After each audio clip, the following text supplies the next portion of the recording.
Welcome to another deep dive, you guys. Today we're going to be exploring this blog post called Lunarize Cultivating Compassion with Ourselves and Our Relationships. And it really got me thinking about just, how we handle just everyday interactions, especially with people we're close to.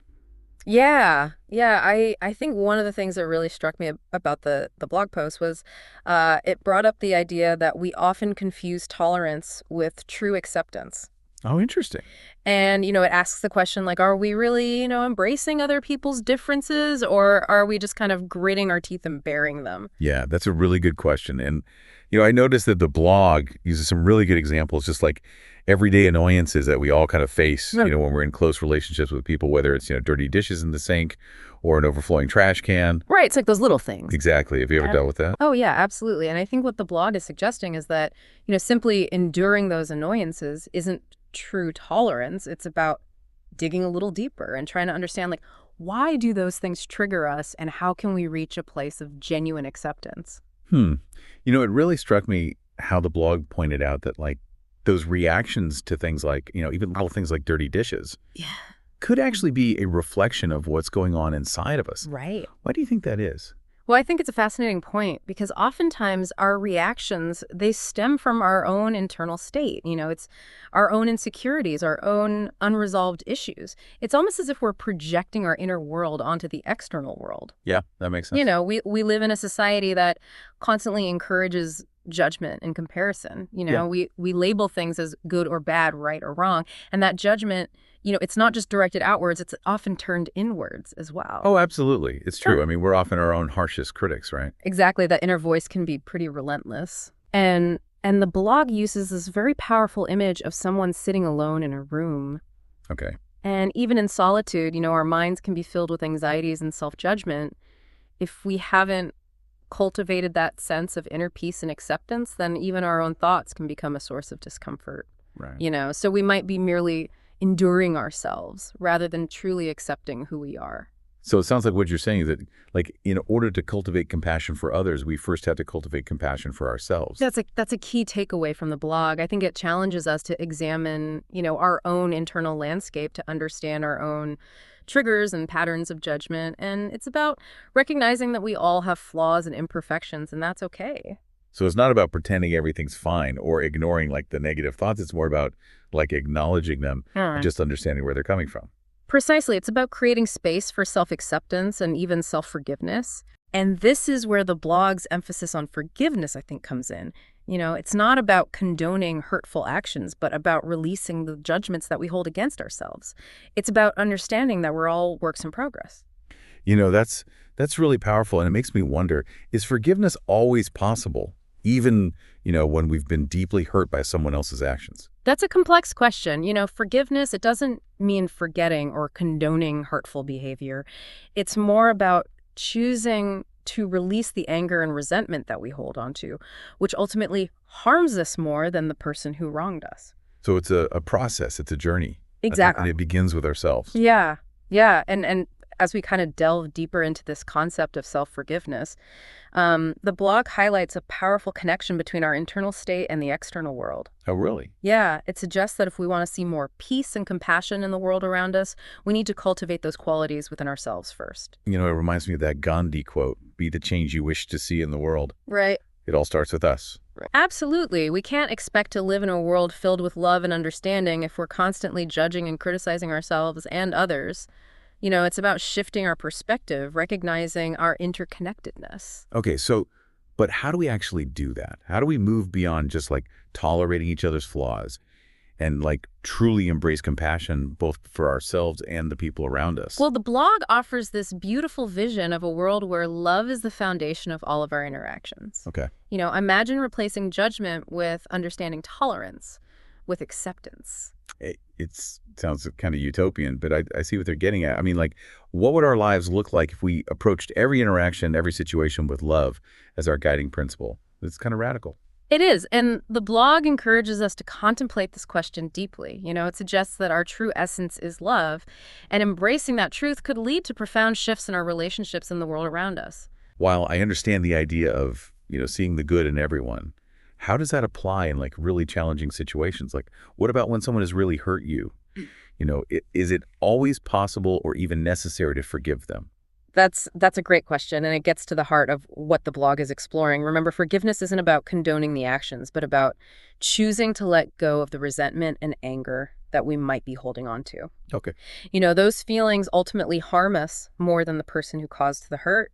It's about choosing to see beyond the action and recognizing the shared humanity in all of us, even those who have wronged us. Yeah, I can see how holding on to that anger and resentment can really be toxic. Yeah. So how do we actually begin to forgive someone who has hurt us deeply? Is there like a practical approach to like cultivating that level of compassion? It's definitely a process, not a switch you can just flip on. Right. The blog suggests that true forgiveness starts with understanding. Okay. It's about trying to see the situation from the other person's perspective, recognizing that they may be carrying their own burdens and pain. Okay. It doesn't excuse their actions, but it can help us to cultivate compassion and move towards forgiveness.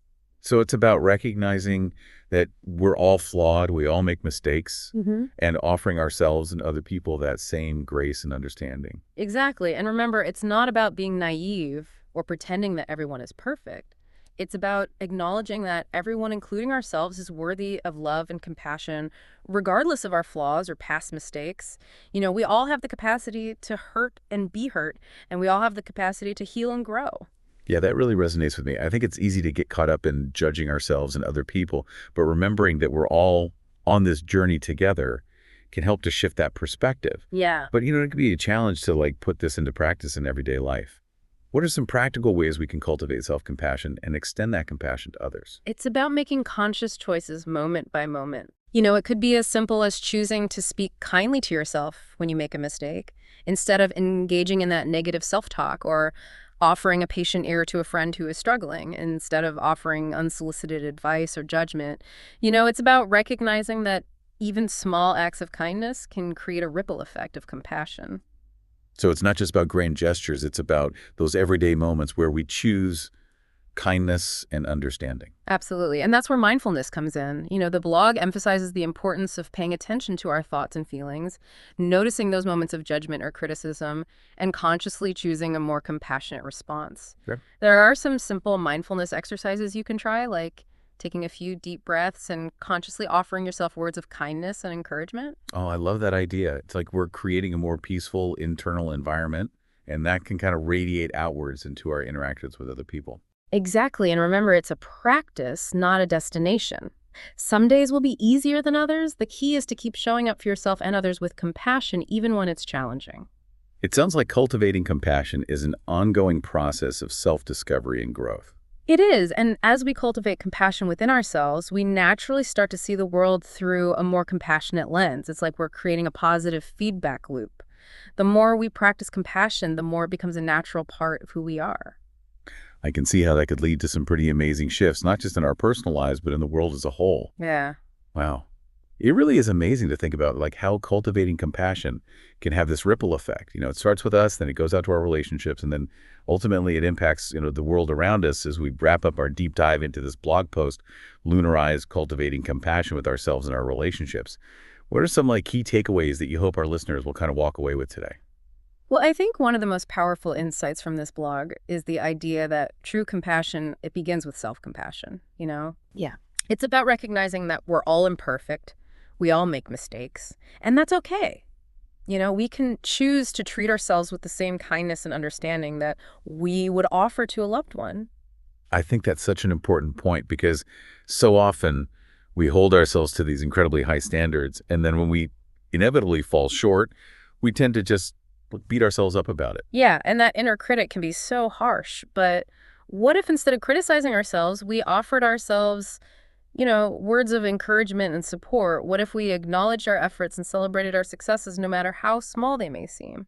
Yeah, that's a great question. Mm-hmm. It makes me think about how I talk to myself when I'm feeling, stressed or overwhelmed. And I definitely tend to lean more towards self-criticism rather than self-compassion. Yeah, it's a common pattern, but it's Yeah. a pattern that we can change. The blog encourages us to pay attention to our self-talk and to consciously choose, more compassionate responses. And remember, self-compassion isn't about letting ourselves off the hook or ignoring our responsibilities. It's about recognizing that we're all doing the best that we can with the resources that we have in that moment. Yeah, that's a really helpful distinction. So it's not about lowering our standards, it's about raising like the level of kindness and understanding that we extend to ourselves. Exactly. And as we cultivate self-compassion, it naturally becomes easier to extend compassion to others. We Yeah. start to see their struggles and their imperfections through a more understanding lens. It's like we're developing this more compassionate worldview, Mm. one that acknowledges the shared humanity in all of us. Precisely. Yeah. And this compassionate worldview can have such a profound impact on our relationships and our interactions with the world. Imagine a world where we approach each other with curiosity and kindness, seeking to understand rather than to judge. That's a beautiful vision, and it all starts with each of us, cultivating compassion within ourselves. So as we conclude this deep dive, I want to leave our listeners with a question. What small act of self-compassion or kindness can you practice today to nurture those seeds of love and understanding within yourself? Yeah. Maybe it's taking a few minutes to practice a mindfulness exercise, or maybe it's simply choosing to speak to yourself with more kindness and encouragement. Every act of compassion, no matter how small, makes a difference.